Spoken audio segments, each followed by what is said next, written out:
Tell me a little about Heil Sound and transitioned. I think is it your son-in-law that's taken over the company? Yeah. When I got together with he and his mother, he was 16 and he was just starting to play guitar. That was kind of fun because they didn't have a lot of money to go out and buy Les Pauls and all that kind of stuff for him, but I I kind of changed that a little.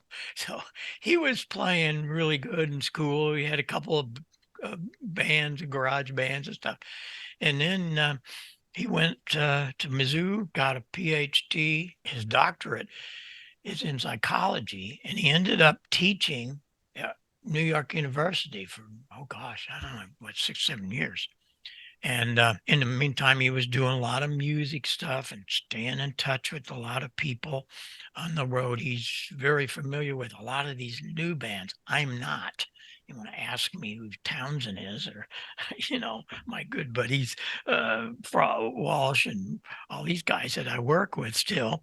But he really added a lot to the company. He'd go to NAM shows with me. When he was going to the school, he'd take off a few days because he could help me with some of these new bands.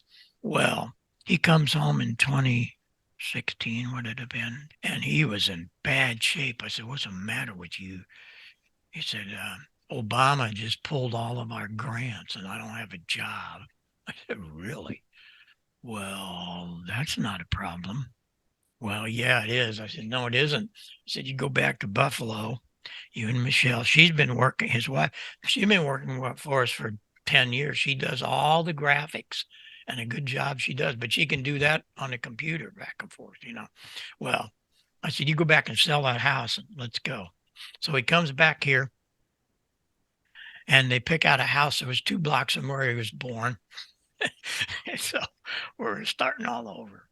And he is amazing because he's a brain and I'm not. And the other guy is Steve Walford. Steven's been with me since he was in high school. He'd come in on the afternoons, and well, he's very quiet. You can't get him to say much, but when he does, you better listen. And he'd come in after school, work 3 or 4 hours. He'd do more in 3 or 4 hours than some of those people did all day. It's like, wait a minute. So when he got out of high school, he came to work. He's a director of operations in everything. He takes care of everything. He's an amazing guy. Does he want to be a ham? No. But I'll tell you, this is how brilliant Ash is. About 2 weeks after we got this all together, and this is what's going to happen, your mom's going to retire.